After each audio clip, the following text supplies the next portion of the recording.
السلام علیکم ورحمۃ اللہ وبرکاتہ۔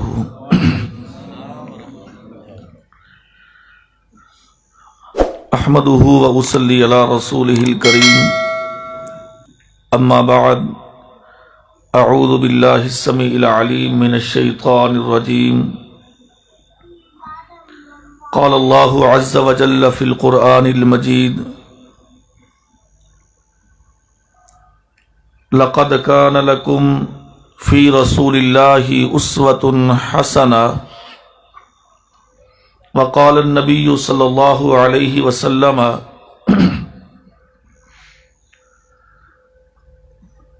لا یؤمن احدکم حتی اکون احب الیہ من والدہ وولدہ والناس اجمعین، او کما قال صلی اللہ علیہ وسلم۔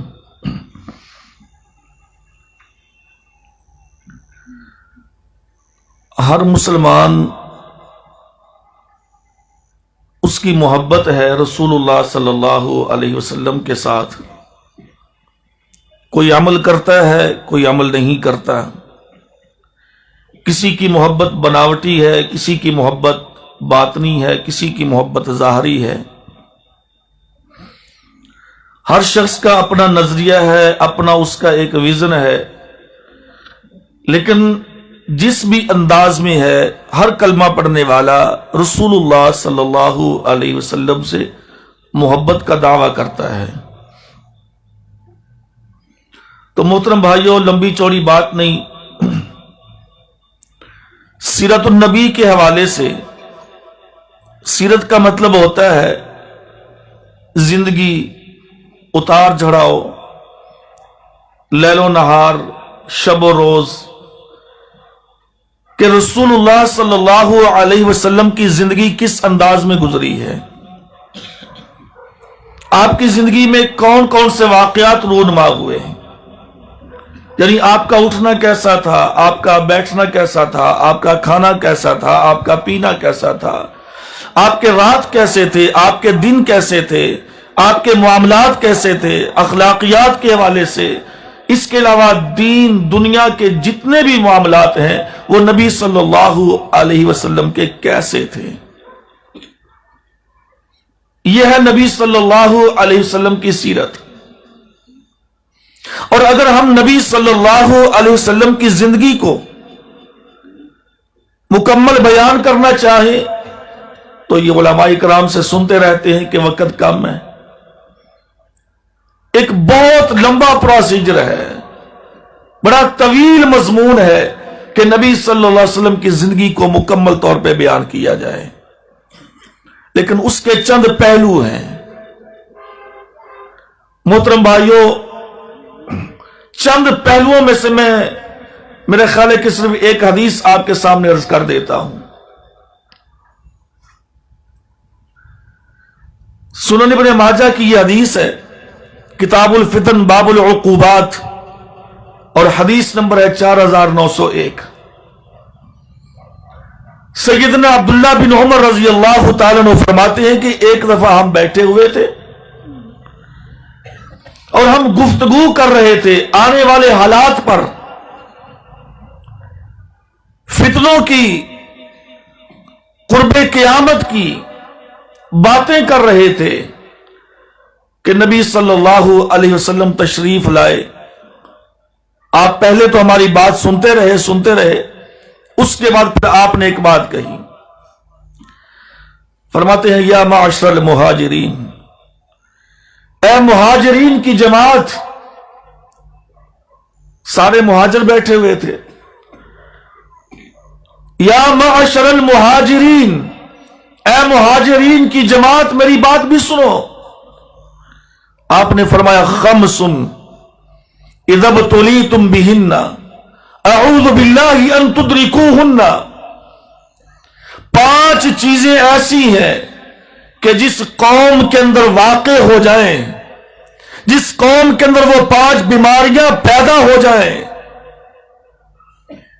اللہ ان کے بدلے میں ان کو جو عذاب دیتا ہے، اعوذ باللہ ان تدرکوہن، میں اللہ کا نبی اس چیز سے پناہ مانگتا ہوں کہ اللہ کہیں ایسا نہ ہو کہ میرے ہوتے ہوئے بھی وہ عذاب آ جائیں۔ میرے محترم بھائیوں، آج ہم ایک دوسرے کے پاس بیٹھتے ہیں، آج سیاسی، اجتہادی اور پتہ نہیں کون کون سی باتیں ہم آپس کے اندر بیٹھ کر کرتے ہیں، اور ایک دوسرے کو تانا، ایک دوسرے کو الزام، ایک دوسرے کے بارے میں بدگمانیاں، فلاں نے ایسا کیا، فلاں نے ایسا کیا۔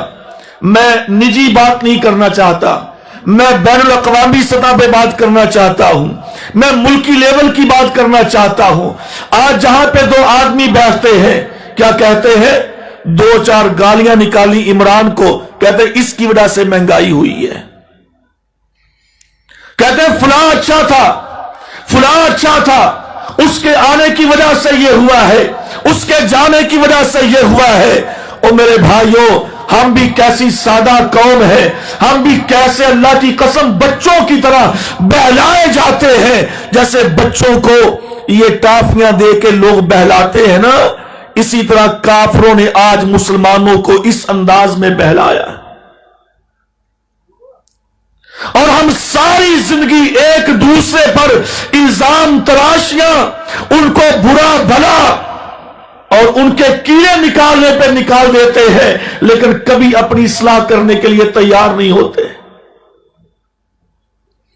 میرے نبی نے فرمایا کہ لوگوں آؤ تمہیں بتلاتا ہوں 5 چیزیں ایسی ہیں کہ جب جس قوم کے اندر پیدا ہوتی ہے تو پھر یہ بیماریاں پیدا ہوں گی۔ سب سے پہلی چیز، لم تظہر الفاحشۃ فی قوم قط حتی یعلنوا بها الا فشا فیہم الطاعون والاوجاع التي لم تکن مضت فی اسلافہم۔ آپ نے فرمایا کہ لوگوں یاد رکھو، جس قوم کے اندر وہ قوم نمازی ہے، پرہیزگار ہے، زکوٰۃ دیتی ہے، حج کرتی ہے، مسجدیں بناتی ہے، مدارس بناتی ہے اور بڑی اچھی قوم ہے، لیکن جس قوم کے اندر لم تظہر الفاحشہ، فحاشی، عریانی، جس قوم کے اندر پیدا ہو گئی، آ گئی، الا فشا فیہم الطاعون، اور پھر وہ قوم فحاشی پر راضی ہے اعلانیہ طور پر۔ آج مجھے بتلائیے، اہل حدیث ہے، اہل سنت ہے، دیوبند ہے، کسی بھی مکتبہ فکر سے تعلق ہے، آج کون سا آدمی جو فحاشی سے بچا ہوا ہے؟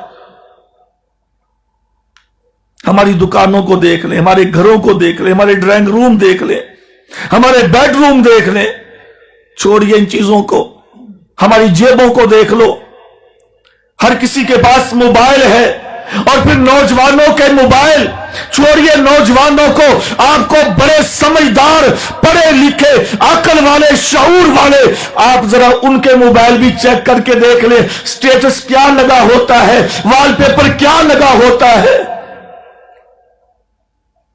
دکان پہ بچہ 4 روپے، 4 آنے کے چلو آج کل ختم ہو گئے، 1 روپے کی چیز لینے کے لیے جاتا ہے، ٹافی لینے کے لیے جاتا ہے، اس پہ بھی عورت کی تصویر لگی ہوئی ہے۔ کون سا ہمارا چوک، کون سا ہمارا چوراہا، کون سی دکان کہ جس کے اوپر عورت کی تصویر نہیں لگی، اور پھر یہ کہا جاتا ہے کہ عذاب آتے ہیں۔ لم تظہر الفاحشہ فی قوم، آگے میرے نبی نے کہا حتی یعلنوا بہا، جب اعلانیہ طور پہ پرانے لوگ سمجھدار، جب کسی محلے میں کوئی فوتگی ہوتی، کوئی جنازہ ہوتا، تو 2 3 دن اس محلے کے اندر، اس گاؤں میں یہ گانا بجانا نہیں ہوتا تھا، اور آج وہ دور ختم ہو گیا۔ آج ادھر فوتگی ہے، ادھر گانا بھی جانا ہے۔ آج ہماری شادیاں، کون سی شادی ہے، میں دعویٰ کرتا ہوں کہ میں اہل حدیث، لیکن میری شادی کو دیکھ لو، اس میں کوئی اہل حدیث کی چیز نظر آتی ہے؟ 3 4 دن پہلے شادیوں پر جو کنجر خانہ ہوتا ہے اور جو فحاشی اور یعنی کو فروغ دیا جاتا ہے، اور اس کو پھر فلم بند کر کے لوگوں کے اندر اس کی تشہیر کی جاتی ہے، کون سی یہ حدیث ہے اور کون سی یہ سنت ہے؟ اہل حدیث اہل سنت اسی ایک جملے کو لے کر بیٹھ گیا۔ مناظر اسلام ہے بھئی کس چیز کا مناظر ہے؟ رفع الیدین کا، آمین کا، سورہ فاتحہ کا، اس پہ مناظرہ ہے، لیکن اخلاقیات کو دیکھو، اپنے ماحول کو دیکھیے، شادی بیاہ کو دیکھ لو، اب کہاں گئی تیری حدیث اور تیرا مناظر؟ لم تظہر الفاحشۃ فی قوم، جس قوم کے اندر فحاشی آئے گی، میرے نبی کا فرمان ہے، اور میرے نبی کا فرمان وما ینطق عن الہوی ان هو الا وحی یوحی، میرے نبی نے اپنی مرضی سے کبھی ایک جملہ بھی نہیں بولا۔ جب بھی بات کرتے ہیں آسمان سے جبریل آتا ہے، آسمان سے وحی آتی ہے، پھر میرا نبی بات کرتا ہے، پھر میرا نبی مسئلہ بیان کرتا ہے۔ اپنی مرضی سے کوئی مسئلہ میرے نبی نے کبھی بیان نہیں کیا۔ چلیے، یہ تو ہے بیماری، یہ تو ہے ان پٹ۔ جب یہ ان پٹ آئے گی، جب یہ بیماری آئے گی، تو اس کی پھر آؤٹ پٹ کیا ہوگی؟ اس کا رزلٹ کیا نکلے گا؟ الا فشا فیہم الطاعون، میرے نبی نے کہا اس قوم کے اندر اللہ طاعون جیسا موذی مرض اس کو پیدا کرے گا۔ یہ اعتراض ہو سکتا تھا کہ جی طاعون آج کل تو نہیں ہے، 98 میں طاعون کی بیماری آئی تھی انڈیا میں، اس کے بعد ابھی تک دنیا کے اندر طاعون کا نام نہیں سنا۔ کہیں گے طاعون کہاں ہے جی؟ آج کل تو ہمیں نظر نہیں آتا طاعون کدھر ہے، یہ بیماری کدھر ہے؟ میرے بھائیوں، طاعون کی بہت ساری قسمیں ہیں، ایڈز بھی طاعون کی ایک شق ہے۔ چلے چھوڑیے اس کو، اگلے الفاظ پہ غور کیجئے۔ میرے پیارے پیغمبر فرماتے ہیں علیہ الصلوۃ والسلام والاوجاع، والاوجاع جمع ہے جوعن، تکلیف۔ اللہ ایسی بیماریاں اللہ پیدا کرے گا لم تکن مضت فی اسلافہم، جو تمہارے کبھی بابے، دادے، پردادے، نانے نے کبھی نہ سنی ہوگی، نہ کبھی دیکھی ہوگی، نہ کبھی ان کا پتہ ہوگا۔ آج جا کے دیکھ لیجئے ہسپتالوں میں ایسی ایسی بیماریاں ہیں کہ جن کا پتہ ہی نہیں یہ بیماریاں ہیں کون سی، ان کی تشخیص نہیں ہو رہی۔ اور ابھی یہ جو وبا، یہ جو کرونا، اب اس کے پیچھے بھی بے شمار سازشیں ہیں، ہم اس طرف نہیں جانا چاہتے۔ اب اس کو دیکھ لو، اس کا پہلے کبھی تاریخ میں نام ہی نہیں ملتا۔ یہ میرے نبی کا فرمان ہے بھائیو، سچ ہے۔ والاوجاع التي لم تكن مضت في اسلافهم، پیارے نبی نے کہا سابقہ امتوں کے اندر، تمہارے آباء و اجداد میں اس بیماری کا، ان بیماریوں کا کوئی نام تک نہیں ہوگا، لیکن اس قوم کے اندر یہ بیماریاں پیدا ہوں گی جس قوم کے اندر فحاشی عروج پکڑ جائے گی۔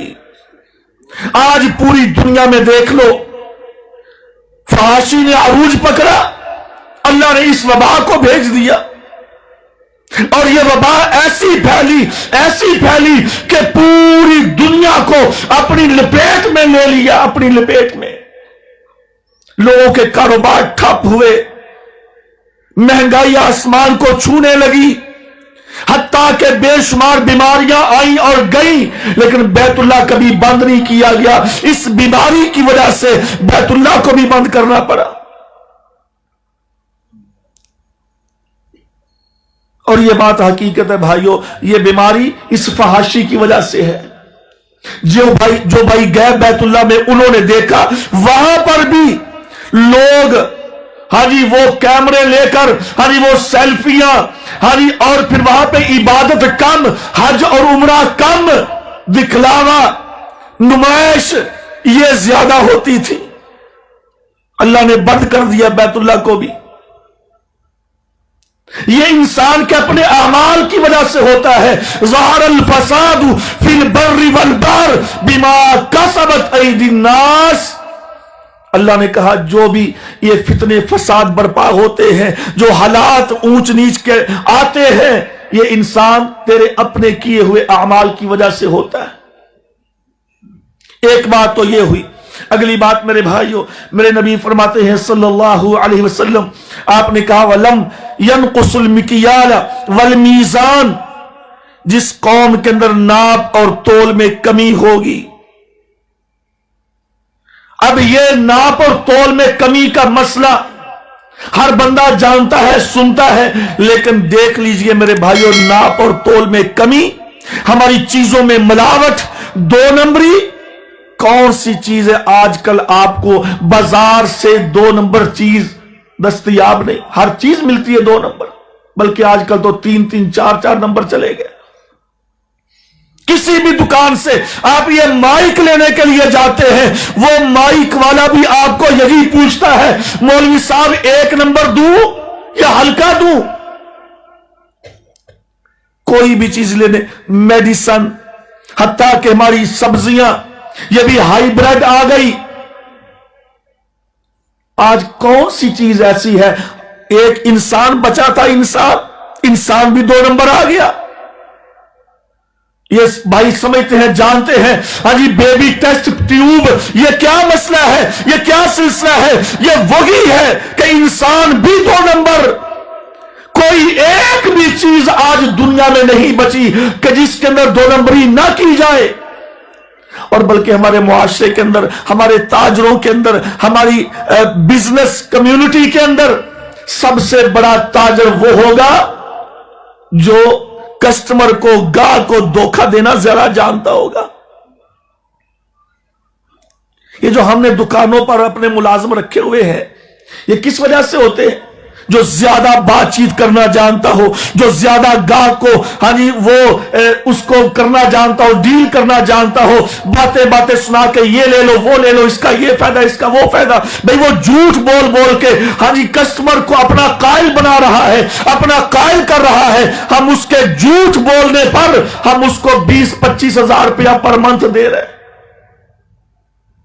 اور جھوٹ بول کے سودا بیچتا ہے۔ کیا ہمیں وہ حدیث یاد نہیں؟ اہل حدیث ہیں، اہل سنت ہے۔